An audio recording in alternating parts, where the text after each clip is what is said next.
Coming to you from sunny Orlando, Florida, welcome to the Paperstac podcast, where we cover current topics in the note industry, give you tactics for your note business, and talk with industry leaders to make you a better note investor. And now, your hosts, Brett Berkey and Rick Allen. Hello, and welcome to another episode of the Paperstac podcast. I am Brett Berkey, and this is Rick Allen. We're here today to bring you some more fun, good stuff about the note industry and note tactics. Knowledge bombs. Yeah, smart things inside Rick's head. That's what we should base this. That should be the subtitle. Yeah, that's good questions though. I mean, you have to admit, like anybody I talk to is like, Brett's the most fascinating guy. It's because you ask a lot of questions. Very curious guy. You're very curious, and actually, Brett the other day was like, we're talking. And he's like, yeah, somebody's coming back in town. I'm so excited. I can't wait to figure out what I can learn from them. And I'm like, man, I wish I had that sort of mentality. Well, it's like. I learned it from Brian Tracy. Brian Tracy said you can learn something from everybody, and so sure. When it's like, I remember when I was younger, when we go to like birthday parties with my daughter, I don't know these parents, and I'm like, and I'd find one person, and then I would just like this one time this guy was like a gardener kind of guy, like he had a big farm, and I just cornered him, and I opened Evernote and. I just was, why do you do that? How do you do this? Where'd you get that? Where'd you do that? Where's the nursery we buy from? Okay, what are the companion plants I should get? I went on for I just had him in the corner for like an hour, and until my wife was like, Brett, you gotta stop talking to him. I was like, I don't really care. I mean, after it's done, I'm never gonna see the guy. Yeah. Fast forward, Brett. I think did you just finish a tower hydroponics plant? Yes. Or hydroponics I have garden. 48 pod tower that I printed on a 3D printer. How long did that take? It took way too long. How long? Like 2 months, 2 months. Well, it would. How long should it have taken? Well, with the 3D printer that you're mastered and know how to use, probably 2 weeks. But I would screw up and then I have to start over, and then something would happen, and then I'd curse it out and swear I wasn't going to do it again or not use it, and then I'd come back to it in the garage and look at it, and then I'd tinker with it again, and I finally finished it. Then the last thing is I got the pump. I couldn't figure out how to get the thing to work, and I had to drill the holes, and then my wife's like, you're not putting that in the house, because it's a 5-gallon bucket that I just put on top. So I went to Home Goods, and I just walked around the 5-gallon bucket, putting in every laundry basket, until I found one that was snug, and I was like, this looks pretty, and I kind of hold the back. Mm-hmm. And so I'm almost done. I've been going to the hydroponic store twice now, and they've been closed. So I'm kind of pissed about that, but I should get it done. And so that's pretty much it. I'll show you a picture. We'll upload a picture and you can see my tower, and then maybe before and after. That's my after work's done. Is my wind down. Your release. That's my release. You're a hell of a gardener. You should see the garden he's got. Yeah. He can grow some stuff. I have to give away stuff because I don't. Microgreens yesterday. Oh yeah, I have a microgreens set, but. So what do we got? What do we have today? What's the plan? What's our topic? So our topic is today. There's a lot of people that might not be getting the results they want in their note investing career. There's things that are unpredictable, but there are things that you are within your control. So there's a lot of things where some people might be on the sidelines still, mm-hmm. and looking at notes, going, I want to do it, but just haven't, but know a lot of stuff about it. Maybe watched a lot of these videos, but just haven't pulled the trigger. Mm-hmm. And so we're going to talk about what are the things that are holding you back from getting the results you want within your own note investing career. And so I would talk to you, Rick. Let's start with number one. Well, I don't know if it would be the biggest, but just... I think a foundation of knowledge is always going to be number one for me.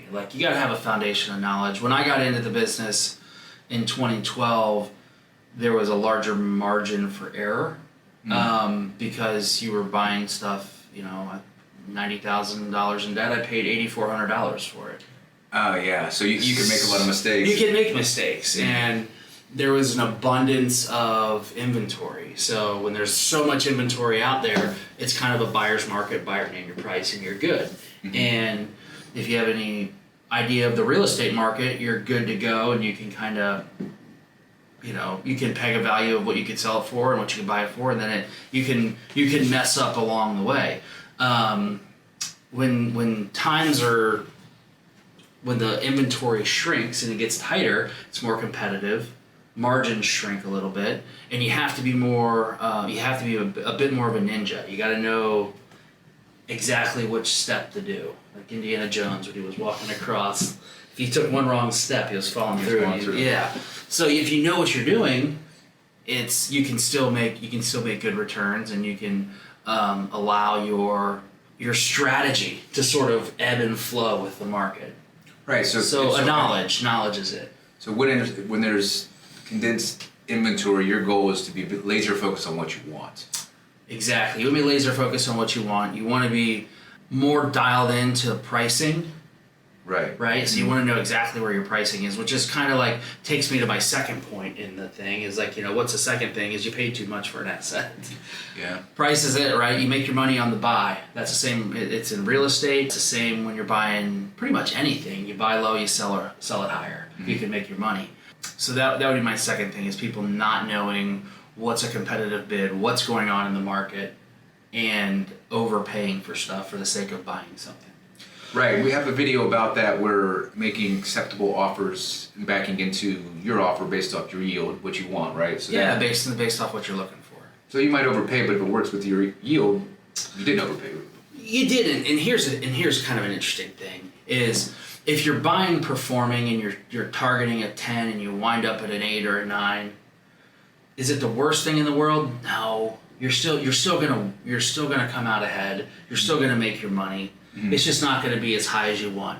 And then there's going to be some where you get in there targeting a 10 and you wind up at a 15 and it all balances itself out. So it's always about base hits and you find the home run. When you start swinging for home runs the whole time, you're going to hit more home runs probably, but you're also going to strike out a couple times because things won't always go how they're supposed to. The question I have is, do you base your yield off of a portfolio? So if you say, okay, I got one that was a 5 and I got one that's a 15, my overall yield for my portfolio is a 10. Of course, you have the weighted average on your portfolio. It's going to give you a weighted average. This is what your portfolio is netting.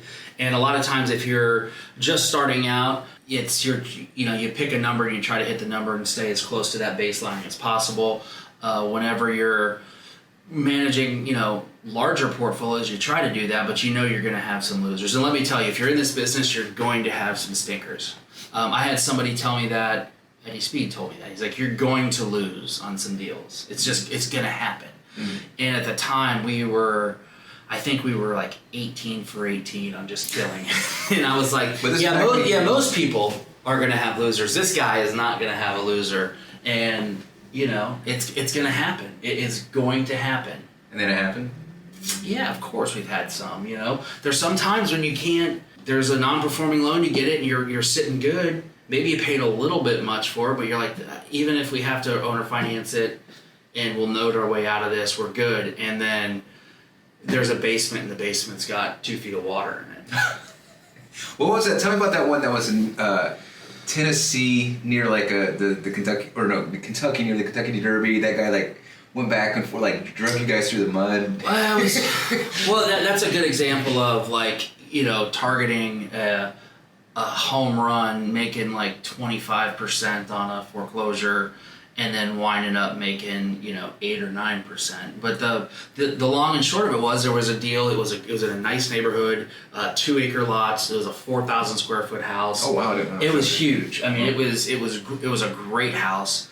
Judgment was already entered, and that's one of those ones you take back and just move in. Yeah. If I wanted to live in Kentucky, but the guy ended up fighting it the whole way. I bet. And he kept filing bankruptcy, and I think we went through 4 bankruptcies on that thing, and finally I was like, dude, I'll pay you $15 grand just to leave. You take it? Yeah, he took it, and that's fine. I mean, if I would have done that day one, it would have saved me $45,000 or $50,000 on just in 2 years, right? Yeah, it was a nightmare. Time, money, it was just a disaster. I remember you guys talking about that one. That was you guys were arguing about that one. That was just it was. Yeah, I remember it was super nice near Kentucky Derby or something like that in the same area. Well, so the time it started till the time we finally got it back, there were some bad storms. The roof got damaged. It was just a nightmare. Now, had I fixed it up and held it until today, the old coulda, woulda, shoulda, Mm-hmm. you know, you're looking at an $800,000 house, and then your return is a lot enough.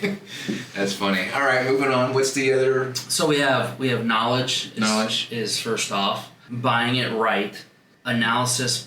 Analysis paralysis? Paralysis by analysis. Yes, that's what it is. Paralysis by analysis. And that's getting in there and being, you know, too wrapped up, always looking for that every little thing's got to be perfect. And no deal. Look, they're on the secondary or tertiary market right now. The deals aren't perfect. I got news for you. You're not finding a 790 credit score on something. It's just not likely to happen. So if you're in there and you're looking for every little thing, it's got to be perfect. Your money's sitting there idle, not doing anything. That's a good point. Yeah, I mean, I that's not only for note investing, but everything. I've seen people that do that with stocks. I think my dad sometimes did that, where he would my mom would get mad because they were big stock people, and she's like, "You missed it. You know, I told you it was going to go from here to here, and this date we were going to do earnings," and he wouldn't do it, and then they would miss the boat, and so it makes for good pillow talk at night. No, it's like when someone's sleeping on the couch. But, yeah. Well. Yeah, so that's one, and then finally, kind of the counterparty to paralysis by analysis. It's not doing very good due diligence. If you don't do your due diligence, you don't run your values, you don't look at servicing notes, you don't look at pay history, you don't look at market conditions, you don't look at title, you know, the neighborhood, all that stuff. If you're not running those calculations and putting all that data into the machine to feed out if it's a buy or not, you're gonna miss it. It's just the way it is. I mean, you're gonna mess up. Will you mess up every time? No, you won't, but sometimes you will. And so that's why running the due diligence is super important. Yeah, I mean, I think we have a checklist. Like, you know, I think I want to say it's in the knowledge base, but we've covered that before, where I think it was your due diligence on non-performing, though. I can't remember, but there is a list inside of the knowledge base that you can look at, and I'll link to that. It shows exactly, look, this, and this. Of course, we have it all in the academy, so if you're interested in that, there's a huge section about just the due diligence and everything that Rick does for buying and selling notes. So we got that. So not doing your due diligence. Yeah, and then the final one, which is really, it's out of your control. It's kind of like a black swan event. COVID is something, a tree falling on a house. God forbid you had a mortgage, or you held a mortgage on one that was down south in Fort Myers. You had a Cat 5 hurricane rolled through there. So that's going to happen. I've had trees fall on houses before. Right, didn't you have that one work, right? I did. I mean, you got insurance, which is great, but it's one of the things, by the time the insurance company takes their pound of flesh and they figure in, you know, depreciation and all this other stuff, you're looking at it, you're like, well, we lost a couple grand on it, but it was like one of those things where it's like, well, I guess what are you gonna do? We'll just take the payoff, give them, you know, the house, and they can do with it what they want. Question: when things like that happen, where you have something like a tree fall in the house and you lose out, can you use stuff like that as write-offs on your business? I am not an accountant, so I do not. You always answer those questions. Yeah, like that. I don't. You know, it all works out in the end to where, you know, yes, you're gonna lose some on there, and you're not making any money. So, but I had a really wealthy individual tell me, he's like, write-offs they're great, but at the end of the day, you're losing money, so that's not great. So yeah, I'd rather pay 20 or 30% taxes on money than, you know, write it off, because you got to have a lot of write-offs. And when you're doing your taxes, you know, there's ways that if you're filing personal taxes, you're incorporating losses from one business into another business on your personal stuff via K1, and that it can work there for sure. But I you know, you're always, the goal in the note space is to always win, and it's to win as many times as possible. You got to have a nice winning percentage. Right. So anything else? No, that's. I mean, yeah, there's 1,000 other things that can cause you to lose money, not being responsible, whatever. But those are the things that I see that you can mitigate 4 out of those 5. That's good to know. And I think we have talked about those in different episodes in the past. So cool. Well, I guess that's it. That's it. This is what are you doing? Anything fun this weekend? That's my birthday on Sunday. So yeah. I am going to the woods to go spend some time with my wife and unplug my phone and just enjoy, go hunting and Cool. have fun. You won't be here for the present I got you. It'll be here Monday. Okay, cool. So, All right, cool. Well, we'll see you on the next one. see ya. See ya.